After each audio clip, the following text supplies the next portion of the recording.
Buy. Okay, sell that, sell, yeah, sell.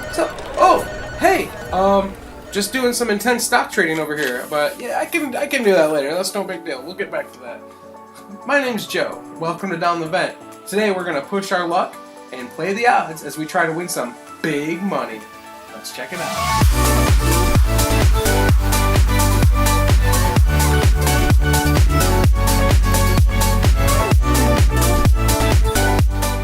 Okay, before we get into how to play big money, make sure you hit that subscribe button so you can catch all of our new reviews we release every Monday and Friday. Alright, on to the game. So, here I have the game set up for 3 players. You take the 1s, 5s, and 10s and just separate them into their piles. You'll shuffle the golden-backed asset cards, put the deck down here, and then reveal 4 to the market. You'll shuffle the Biz Nudes cards and put those there.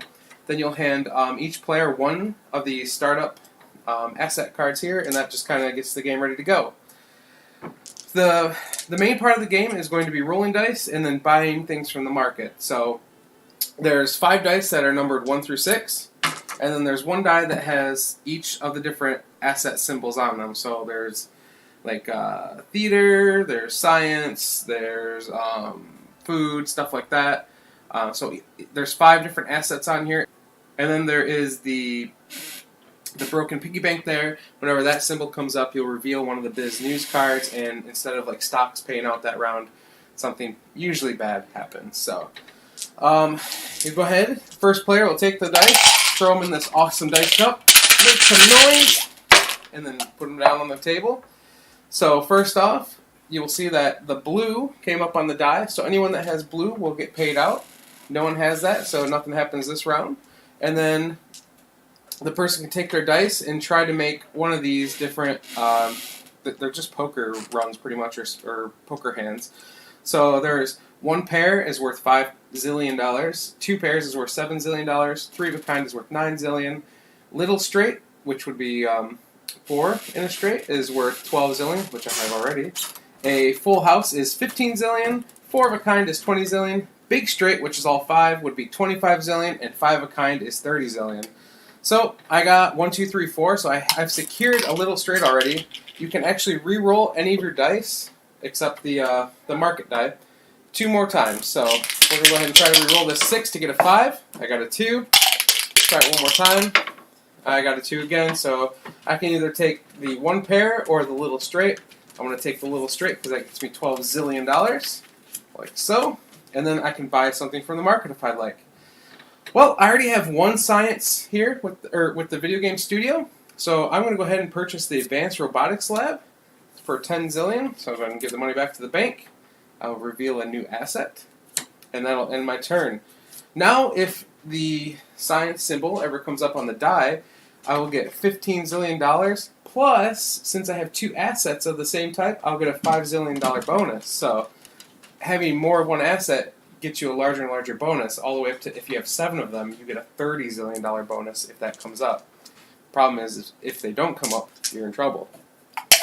So that's it for my turn. I'll pass the dice to the next player. They'll go ahead and roll as well. Here we have the movie token came up, or movie symbol came up. So this person actually has one of those cards, so they'll get a $5 zillion bonus right off the bat. Then they can try to make a hand here. So they have 2 3s and 2 4s, so they're on their way to the full house. They'll go ahead and re-roll this die again. 6, nothing good. And now they're going to say, you know what? I want to get 5 of a kind. So they can actually take 2 of the dice that they set aside before and re-roll them as well. And they actually ended up with 4 of a kind. They are pretty lucky there. So 4 of a kind is worth $20 zillion, so they'll go ahead and get 20 more. And then they can buy something from the market here. So let's say they actually got 25 zillion, just for example. They're going to pay 30, and they're going to get the stock certificate. So stock certificates are a little different than the normal assets. So you pay 30, the cost on the left, and then when you collect on them, it's usually double the amount. You'll get that 60. So they are high risk, but they're one-time payoff as well. So they get usually bigger money than just having a normal asset. So those only pay out once. And once they're gone, you discard them, they're out of the game. So we'd reveal another one here, and it passes to the next player's turn. The other main part of this game would be the Biz cards, the Biz Nudes cards. So here you have one that says all players discard all stock assets they own and do not collect money for them.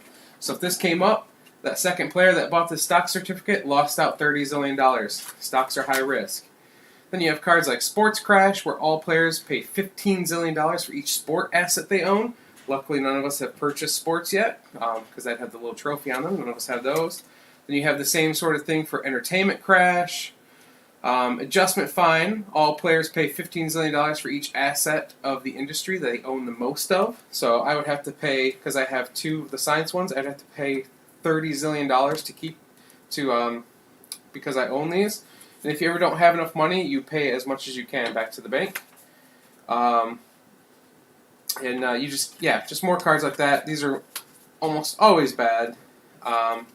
Some of them actually make you lose your assets altogether. Like, there's some really bad cards in there. So that really makes the game a little bit interesting because you think you could just build up and be safe, but once that little broken piggy bank comes up, you might be having a bad time. That's pretty much how you play the game. You keep going around and around until the last amount of money has been taken from the bank, and then you add up whoever has the most amount of money, and they win the game.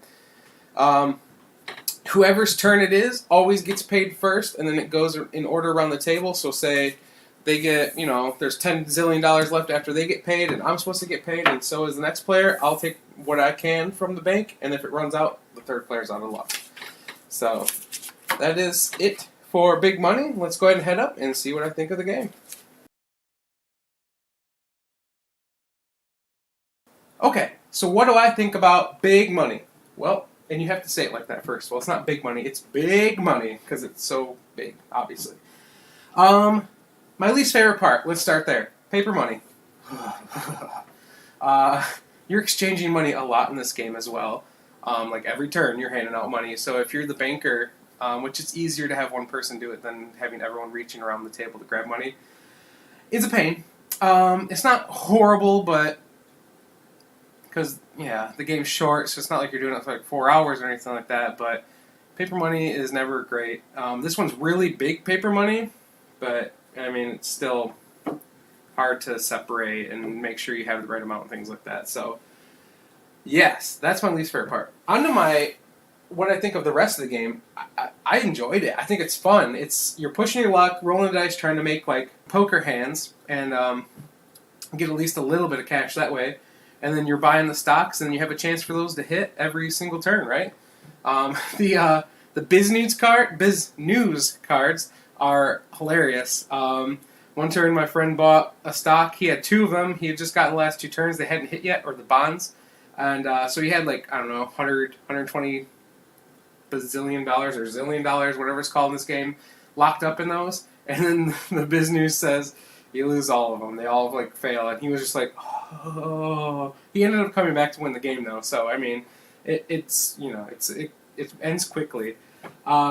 It's a cool little pickup, quick game. I thought it was going to take long because at the beginning we were going back and forth. We get $10 and we lose $5, and we get $10 and we lose $10 and stuff like that. So it got to the point in the beginning where it's just best to buy the most expensive thing because you're going to lose your money anyways because we were rolling so many Biz News cards.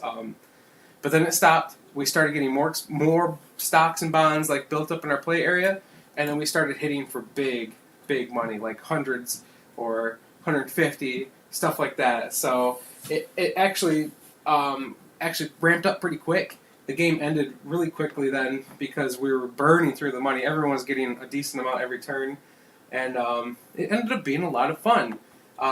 It's all dependent on the dice, what happens. Ended up buying some stocks or bonds, and I had a nice set of 4 or 5.